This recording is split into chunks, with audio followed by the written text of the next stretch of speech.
Le Bitcoin a perdu plus de 54% depuis son top d'octobre 2025. Aujourd'hui, je vais voir si cela constitue une opportunité ou un piège. Pour ce faire, je vous propose d'analyser le BTC par le biais des entrées des wallets et des institutions ces derniers temps. Puis nous verrons un petit peu le cycle du BTC. Nous ferons une petite analyse sur le prix de production et aussi quels sont les dangers pour le Bitcoin dans le futur. Je vous proposerai de voir évidemment les prix d'entrée et aussi les rendements. Et nous finirons pour voir un petit peu les volumes et les liquidations exécutées sur Bitcoin.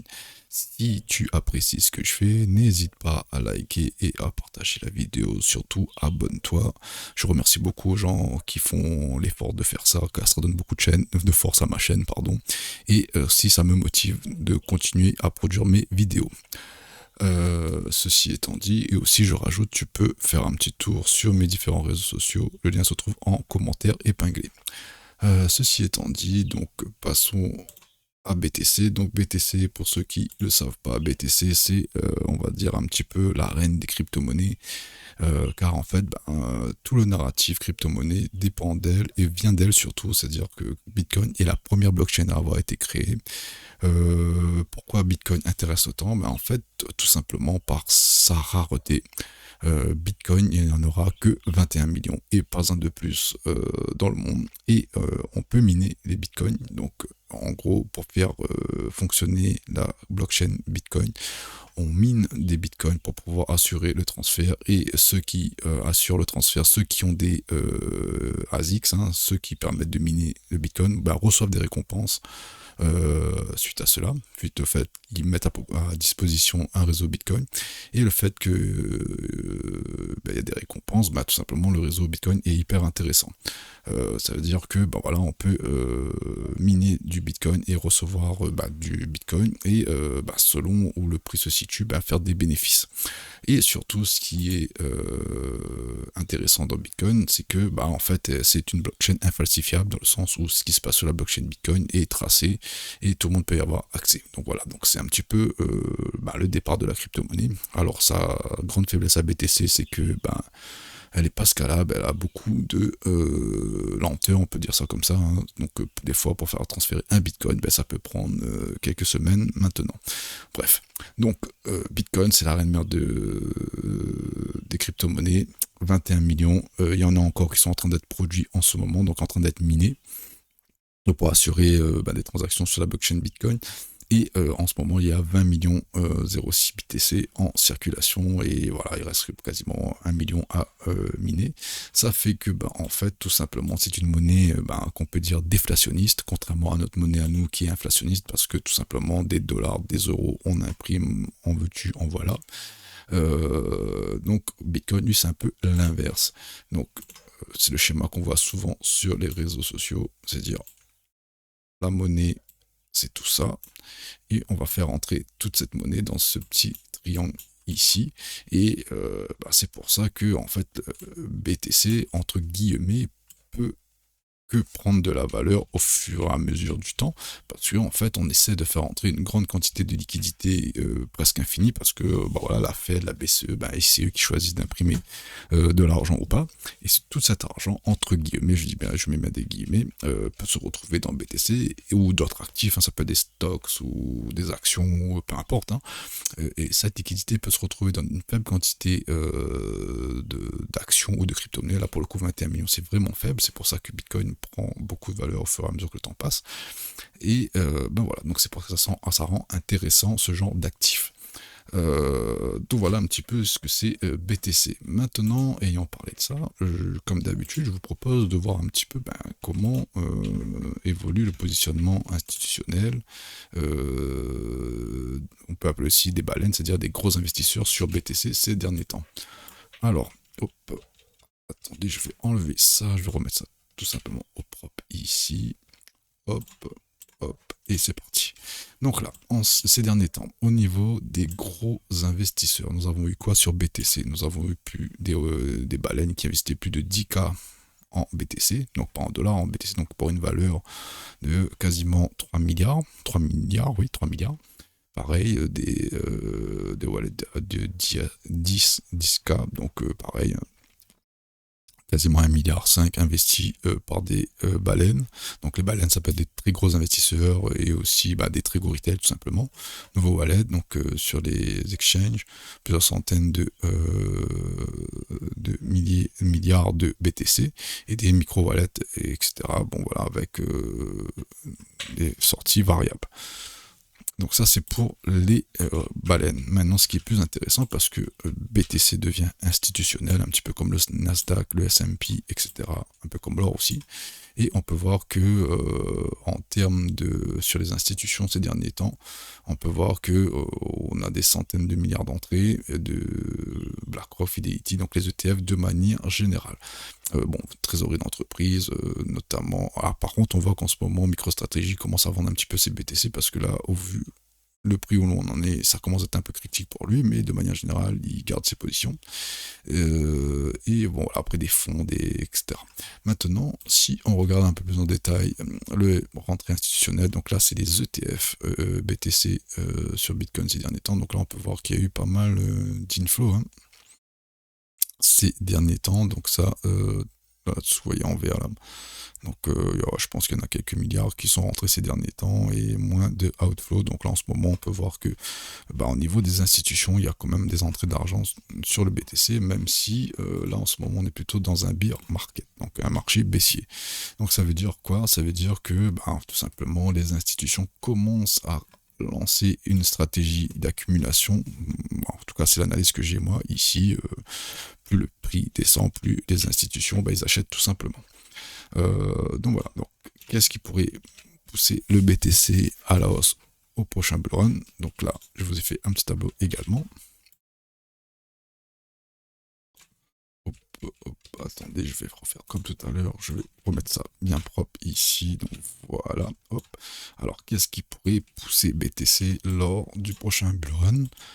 Tout simplement, sa réserve de valeur, donc comme je disais juste avant, c'est une monnaie déflationniste, donc ça permet de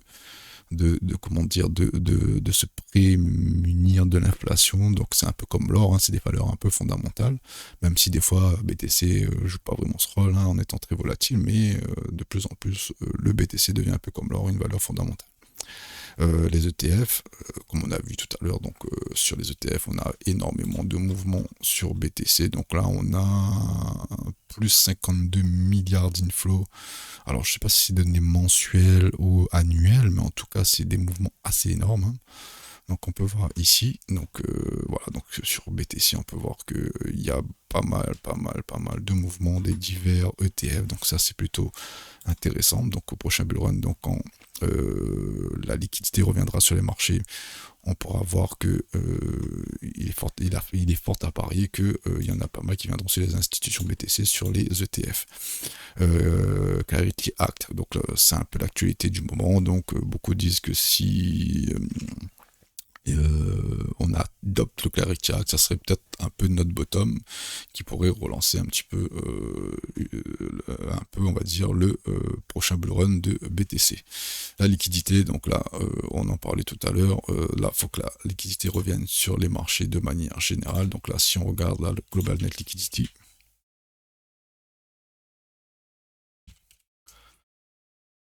net, ici, on peut voir qu'en ce moment, c'est pas la folie. Donc là, c'est plutôt stagnant. Donc là, ça stagne. On peut voir quand ça monte, voilà, il y a le bull run. Là, ici, il n'y a pas eu vraiment de liquidité. Mais en tout cas, il y a eu un bull run ici, notamment suite à l'adoption des ETF. Ça a été un méga narratif ici. Mais en tout cas, ce qui est sûr, c'est qu'en ce moment, la liquidité globale n'est pas au rendez-vous.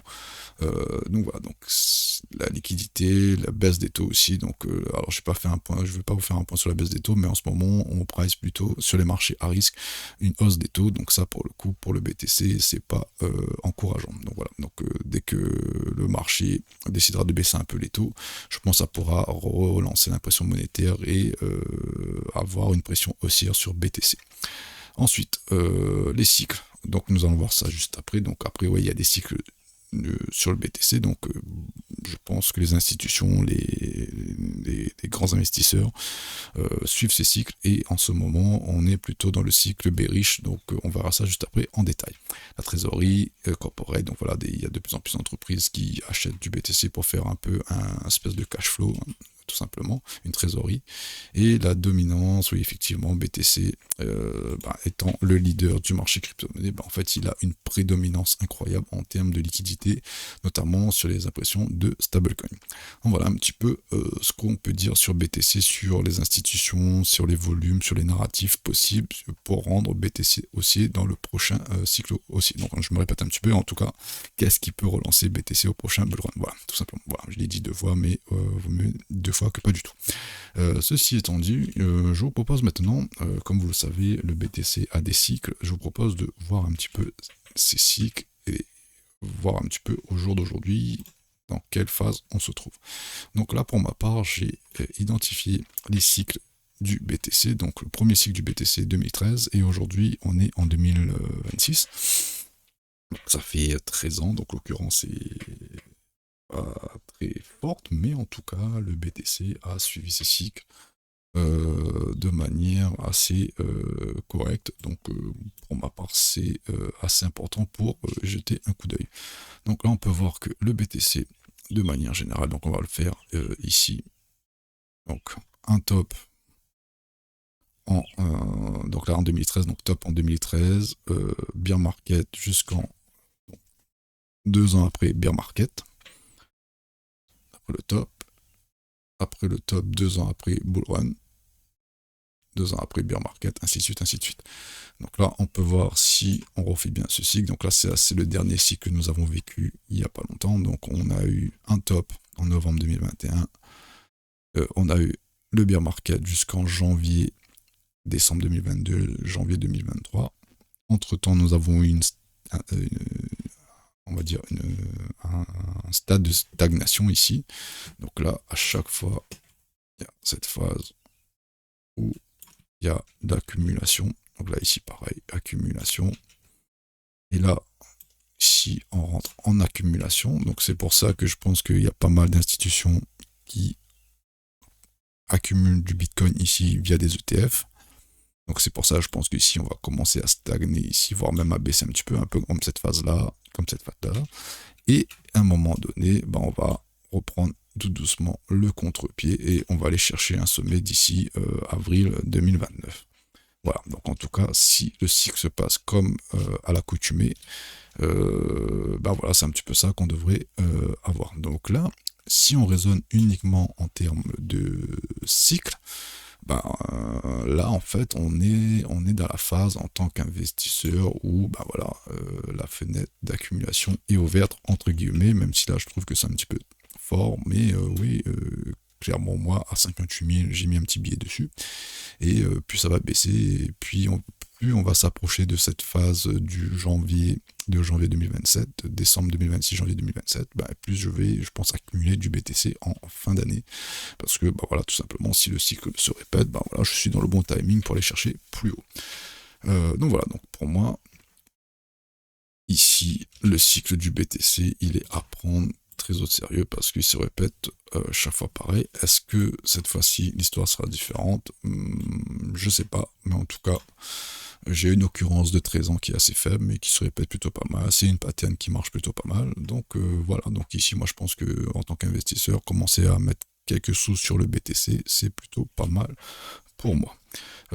Ensuite, qu'est-ce qui fait que BTC peut être intéressant à acheter ici? C'est le coût de production. Alors je vous ai parlé de minage au début, et miner du BTC, en fait ça a un coût, et le but, comme je vous l'ai dit au début, et j'ai dit que j'allais y revenir plus tard, c'est de miner du BTC plus loin de ce prix de production. C'est-à-dire que là, au jour d'aujourd'hui, pour miner un Bitcoin, ça coûte entre 70 000 et 57 000.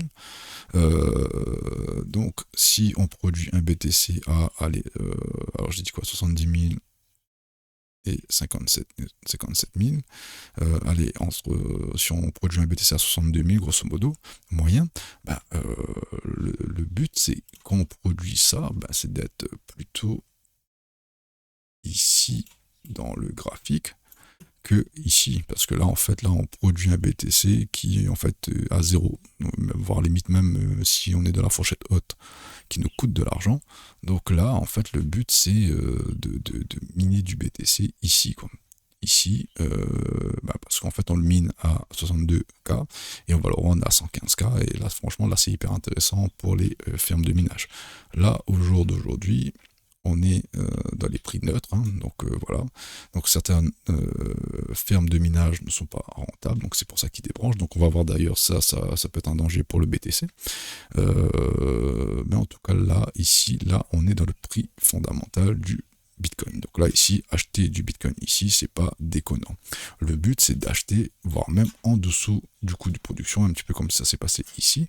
Mais le coût de production s'ajuste en fonction du prix. Parce que, évidemment, si plus le BTC baisse et plus, en fait, en gros, les mineurs de branche, donc la difficulté de minage ici baisse, donc d'ailleurs c'est ce qui est en train de se passer un petit peu ici, et pas que pour ça, mais en tout cas le fait que ça baisse, le BTC, sa valeur fondamentale aussi baisse, et du coup en fait là on s'approche des zones où en gros le prix de production peut baisser un petit peu avec BTC, donc là c'est des zones qui sont de plus en plus comment dire, intéressantes à acheter, parce qu'en fait on achète la valeur fondamentale même du BTC, c'est-à-dire que là on achète le prix que ça coûte réellement à produire. Et le but, c'est de revendre quand l'actif est surévalué, donc là, ici, en haut, quand c'est surévalué. Donc c'est ça le but du jeu. Donc voilà, donc c'est pour ça que Bitcoin est hyper intéressant, parce qu'elle a une valeur fondamentale, elle a une blockchain, elle a une rareté 21 millions. Donc tout ça mis bout à bout fait que c'est pour ça que BTC performe pas mal ces dernières années. Voilà, tout simplement. Maintenant, en parlant du hash rate, on est venu là-dessus rapidement. Je vais vous donner aussi qu'est-ce qui peut être le danger du BTC en ce moment. En fait, tout simplement, c'est l'inférence IA. On appelle ça l'inférence IA. Donc, l'inférence IA, en fait, c'est un peu comme... alors, quand vous faites une requête sur ChatGPT ou peu importe l'IA que vous utilisez, en fait, pour traiter votre requête, il faut des GPU, Nvidia notamment, pour traiter, faut de la puissance de calcul tout simplement. Et BTC, pareil, pour faire tourner le réseau BTC, il faut des ASICs pour miner du Bitcoin, pour faire tourner le réseau du BTC. Comme on l'a dit juste avant, ici, miner du BTC pour le revendre, là en ce moment, c'est plus très rentable. Donc ce qui fait que y en a pas mal des fermes qui débranchent parce que c'est plus rentable. Et ces fermes, comme elles ont les capacités d'électricité, les infrastructures, etc., à la place des ASICs Bitcoin, elles peuvent mettre des GPU Nvidia. Et ça permet d'être rentable. Notamment, il y a des entreprises comme UT aux États-Unis qui ont fait ça. Et eux, pour le coup, ils baissent pas du tout en bourse, ils augmentent même. Hein. Donc voilà, donc ils ont fait le choix de faire une rotation sur l'IA. Et tout ça fait que le fait que le prix de production ne soit plus rentable, entre guillemets, pour revendre du BTC, et de deux, l'IA, ça paye beaucoup plus, parce qu'en ce moment, je pense que vous pouvez le voir dans votre entourage, et même vous-même, hein, on utilise beaucoup l'IA pour tout et n'importe quoi. Pour répondre à la puissance de calcul, il faut des GPU Nvidia derrière, en fait, qui calculent vos requêtes, tout simplement. Et le fait que la demande augmente, forcément, il y a des intelligences artificielles, des entreprises d'intelligence artificielle qui sont prêts à louer vos GPU tout simplement contre rémunération. Donc c'est pour ça qu'il y en a pas mal d'infrastructures qui minent du Bitcoin, débranchent et passent à l'IA parce que c'est beaucoup plus rentable, et surtout en ce moment le prix du Bitcoin n'est pas intéressant à miner. Voilà, tout simplement. Donc ça, pour le coup, ça peut être un vrai danger. C'est-à-dire si les gens préfèrent faire de l'inférence IA que miner du BTC, et que le prix de production continue à dégringoler, et que le prix continue à dégringoler, peut-être que ce cycle-là, on ira peut-être un petit peu en deçà du prix, on va dire entre guillemets plancher, et peut-être que au lieu de revendre un BTC à 125 000, peut-être on revendra ça peut-être un petit peu plus bas, ou peut-être légèrement plus haut, mais on ne suivra pas la même expansion qu'on a eu juste avant, donc les années précédentes. Donc voilà un petit peu pour moi les dangers du BTC. Ceci est très bien, mais après avoir dit tout ça, à quel prix? À quel prix au final acheter du BTC et quel type de rendement pouvons-nous espérer? Là déjà, en fait, si on parle de manière fondamentale, là ici, je pense qu'on peut se dire qu'on peut investir un peu dans le BTC ici. Donc là, je vais changer de graphique pour faire mon analyse. Voilà, je vais enlever le prix de production. Hop. Donc là, déjà pour moi ici, si on investit à, imaginons, on a tapé le bottom ici. Alors je pense qu'on va aller retravailler cette imbalance quand même ici. Possible, mais là, imaginons qu'on a bottom ici et qu'on va rechercher un ATH, allez, 116, et si on va chercher les imbalances ici, 76%, et même les imbalances ici, ça fait déjà 40%.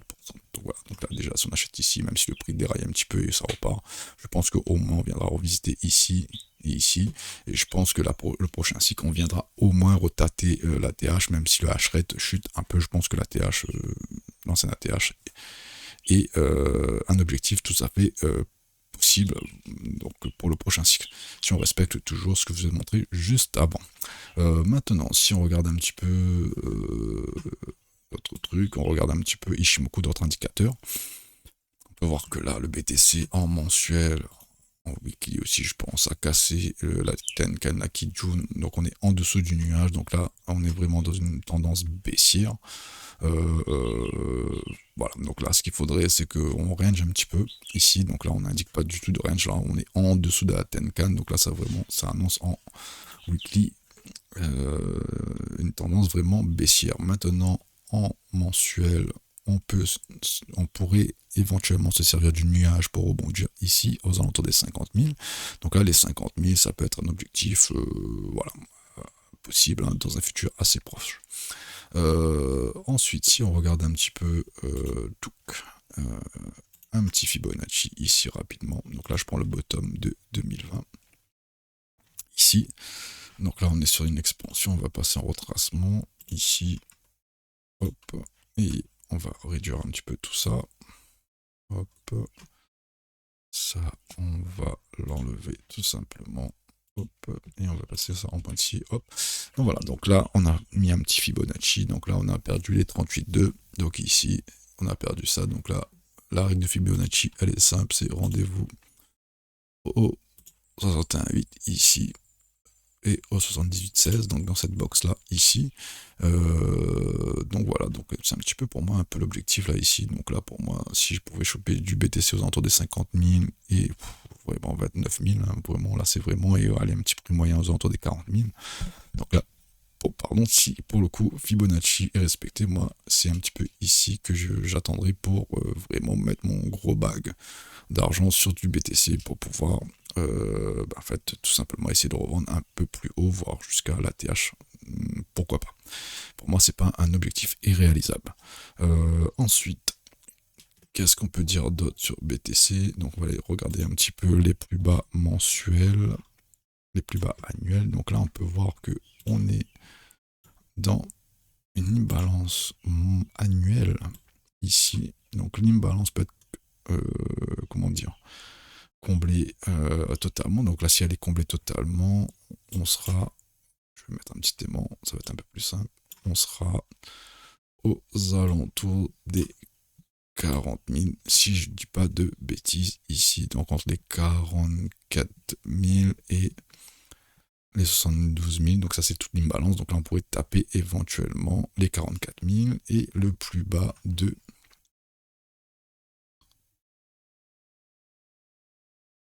2024 ici, donc aux alentours des 38 000, ça peut être un objectif.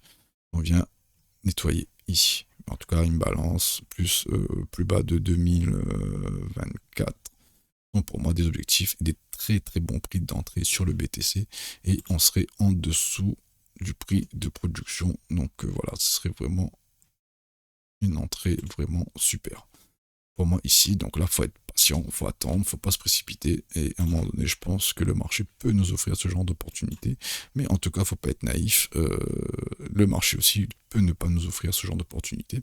Donc là, pour le coup, dès qu'on va taper un peu les plus bas, je mets un petit billet quand même au cas où, si jamais le marché prend les gens à contresens, notamment avec une nouvelle macroéconomique, comme l'arrêt de la guerre, un truc comme ça.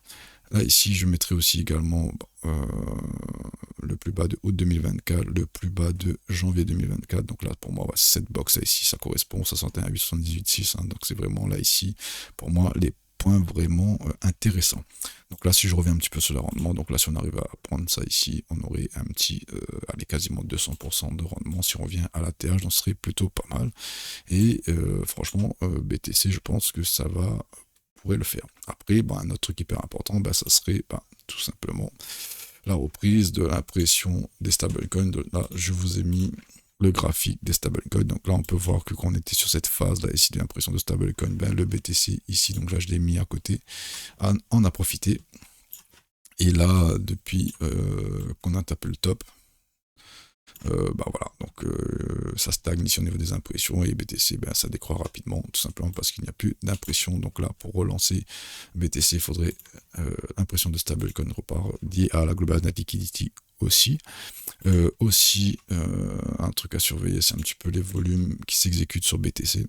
Donc là, on peut voir que voilà, il y avait des volumes, pas mal de volumes ici. Là, ici, il n'y a rien en ce moment, donc il n'y a pas de volume. Donc là, on est sur Binance. Si on regarde un volume profile aussi également rapidement pour voir un petit peu les creux dans le volume où les gens pourraient capituler. Hop, ici. Donc là, ici, ça c'était l'accumulation du dernier bull run ici. Et donc là, il y a un creux ici, on est venu, ça c'est bon. Le prochain creux, ça serait alors si je mets ça un petit peu dans l'autre sens, on va regarder dans l'autre sens un petit peu ce que ça donne. Hop. Donc là, ici, il y avait des creux également. Hop, pas très intéressant. Et si je prends la dernière jambe ici, hop. Dernière zone ici, et on peut voir que ici il y a pas mal de creux, donc là sur la zone des 61,8 ici, des plus bas de 2024, donc là ici pas beaucoup de volume exécuté ici, donc là c'est les ETF ici, donc il y a un peu de volume, mais là on voit qu'il y a pas mal de creux ici. Le premier creux, comme je l'ai dit tout à l'heure, ça avait bien été travaillé, et il manquerait éventuellement ce creux à retravailler qui correspond à l'imbalance ici et au plus bas de 2024. Donc voilà, donc là pour moi je pense que ici il y aura une zone d'accumulation qui sera hyper intéressant. Donc voilà, sur BTC je pense que j'ai un peu tout balayé. Bon, après si on regarde rapidement les volumes sur BTC,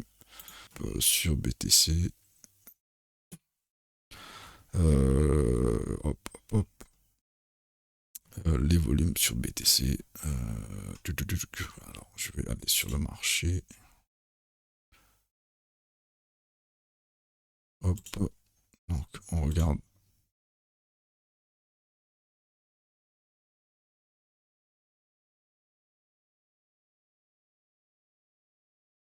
Donc là, si on regarde un petit peu les volumes sur BTC, en ce moment, on voit que les intérieurs ouverts sont plutôt moyens.